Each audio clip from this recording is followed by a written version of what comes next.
Let's talk about Veljko Paunovic then at Reading, today's subject of the Managerial Profiling podcast.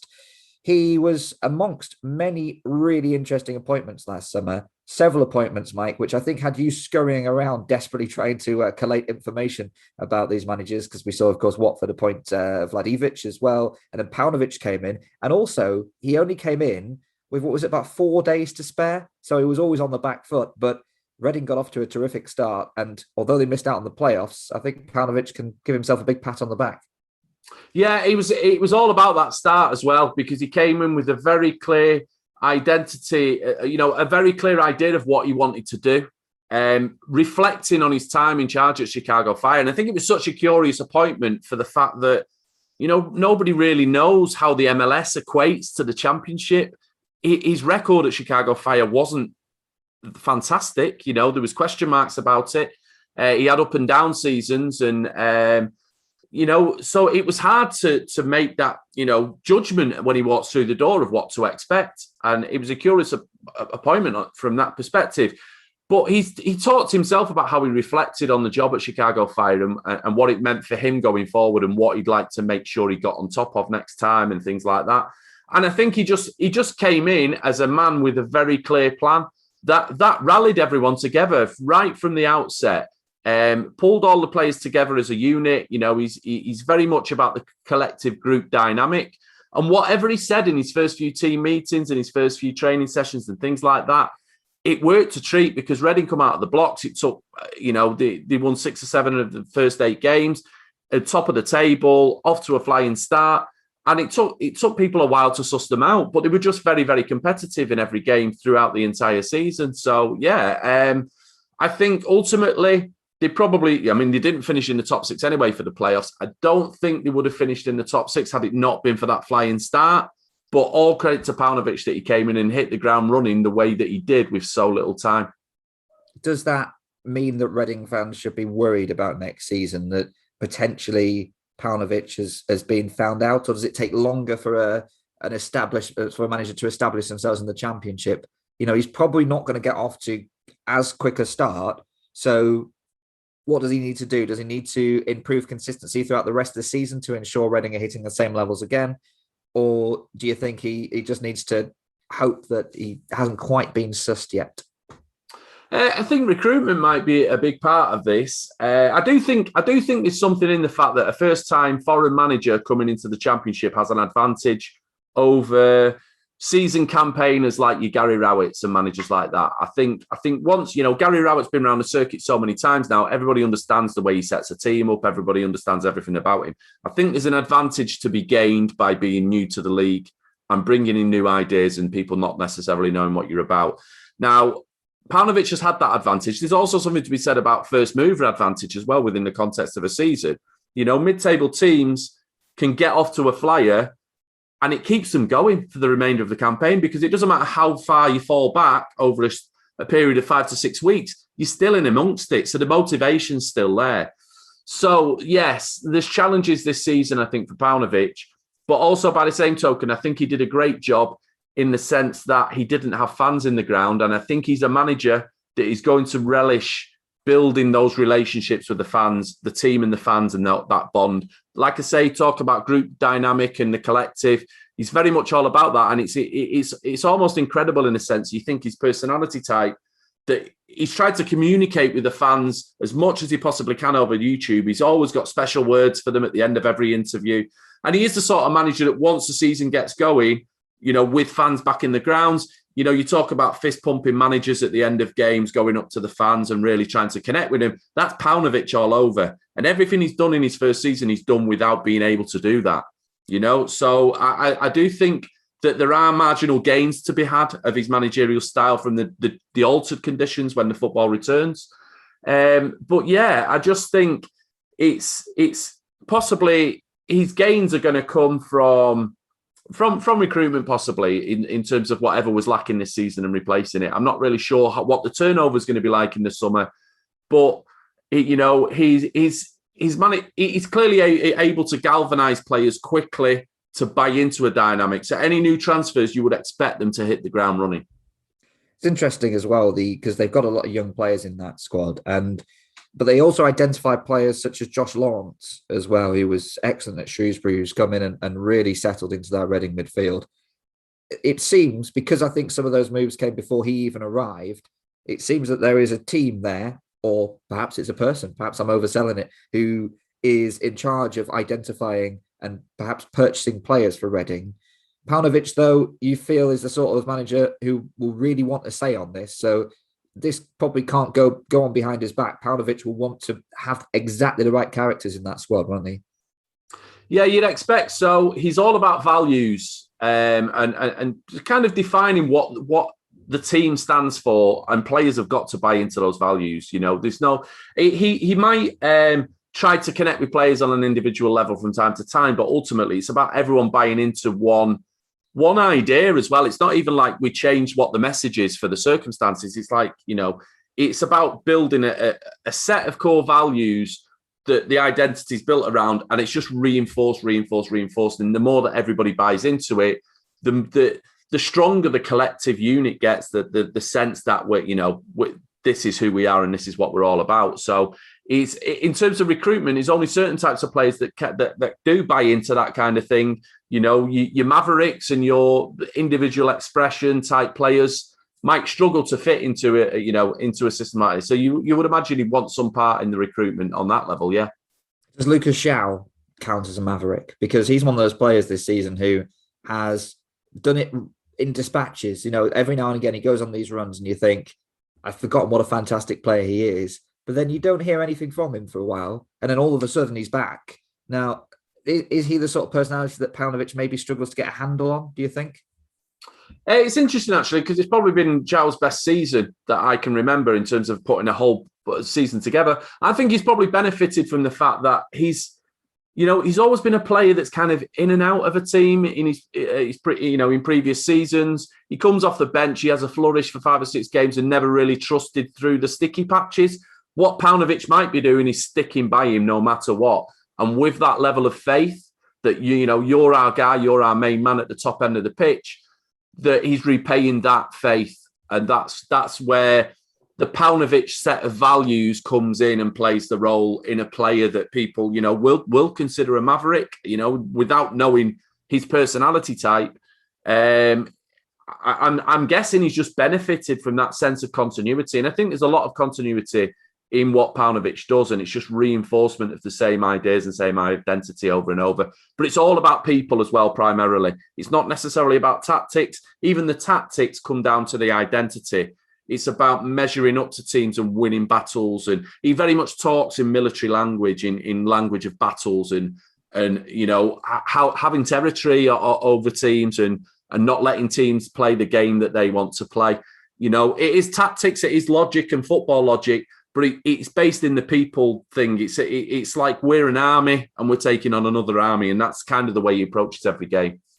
Does that differ then from Neil Harris's approach? Because we talked about Neil Harris on a previous podcast quite early on, actually, and you used the word tribal when it came to him as well. You spoke about how he tries to galvanise everybody and say, like, we're Millwall or we're Cardiff, we're the capital of Wales, and we should be doing this, that, and the other. And I don't want to say let's put it up them, but they're kind of like let's get them, let's go out there and defeat them. And it's quite aggressive language, but contained within the football field.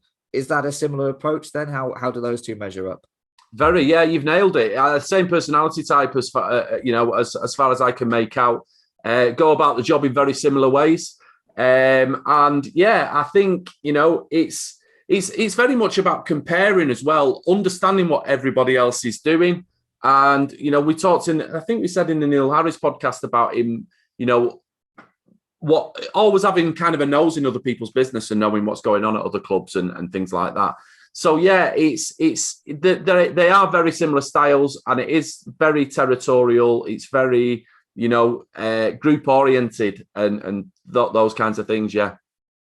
And I always felt as though Neil Harris's approach was obviously one that worked to an extent, but I feel like it always had a bit of a shelf life in terms of there's only so much tribaling you can do. I know that's not a word, Mike, but I'm gonna pitch it in there. There's only so many players that you can rally and get match ready and ready, equipped for the battle. And then I guess you have to either completely change your team or it starts to wear off. Do you think Paunovic will find that, or is there another level to him? It's always a danger, that methods suddenly stop working. You can even refer to Jurgen Klopp in this and what happened at Borussia Dortmund and the way it stopped working. So I wouldn't necessarily say, I'd say yes, there's potentially a shelf life if that's all you're doing. And, we need to know what systems are in place behind the scenes there and what support he's got and the people you surround yourself with. Because I think that's a big element of what Jurgen Klopp's doing is the people he's got himself surrounded by is a big help in that.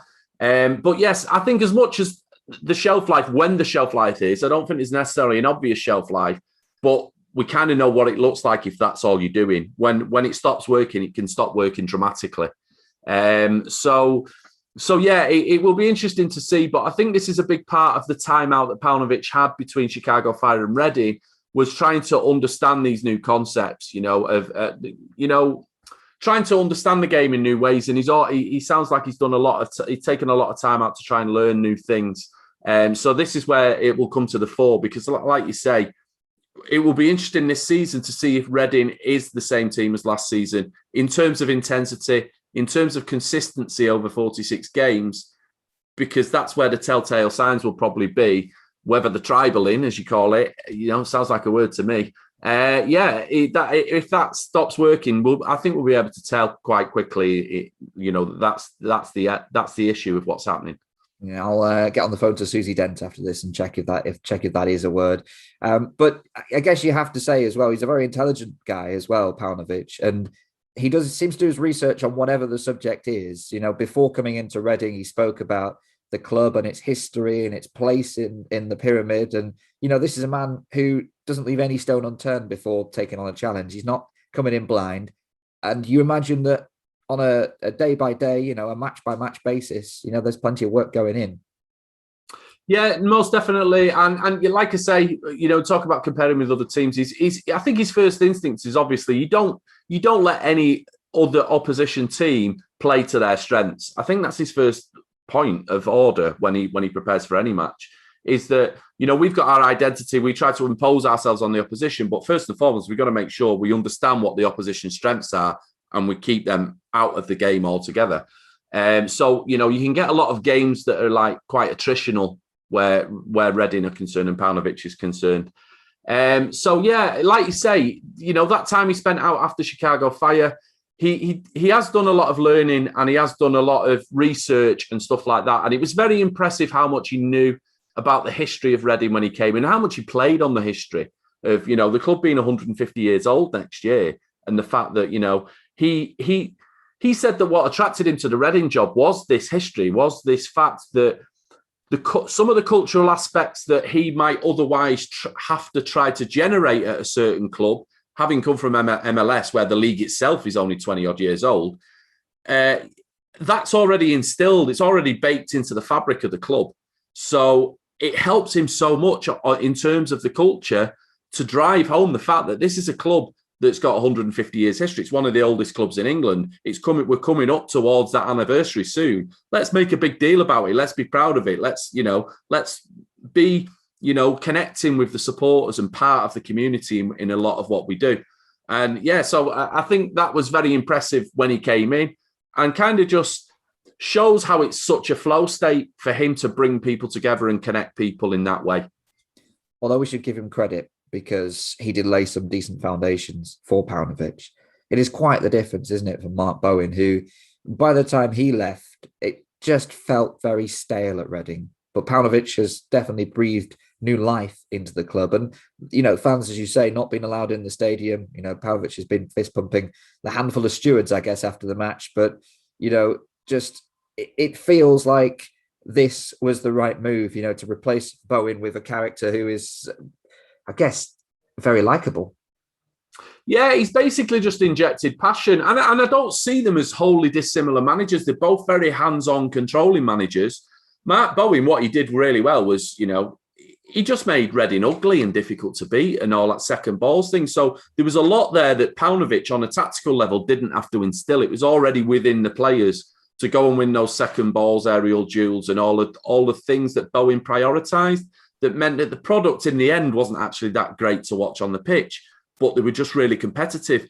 So the competitive edge was already there. But what Paunovic has done is come in, he's injected some passion into it all and a purpose of why we're doing this, what it's all about, what it's for. We're not just playing for points on the league table and trying to inch our way up the places. It's like, no, we're doing this because we are somebody as a group, as a collective. We do stand for something. We've got these values and this is what we're all about. So in those moments within games, I think it's easier for players to dig deeper when there's a cause that you're all rallying behind together. There were some managers who, as we sort of discussed, are very rigid and stick to their formations and stick to the players that they prefer. Now, Paunovic, to an extent, has done that. There have been ever-presence or virtually ever-presence in the side this season, but he's not been afraid to switch things up. And he's talked time after time about being pragmatic and adaptable because it is the championship. That's the basis of all of his quotes. Because this is the championship, you have to be adaptable and pragmatic. And I guess he was also looking towards the fixture list as well. I presume then, based on that he is quite logistical and he is looking ahead and he's using his resources and thinking, well, we have to make changes. But at the same time, it has not escaped the fans because there has been some criticism about making needless changes mid-season. Yeah, well, I mean, I'm not really sure about the mid-season changes and what the catalyst was for them. But I wouldn't regard Paunovic as a resources man into the logistics side of things.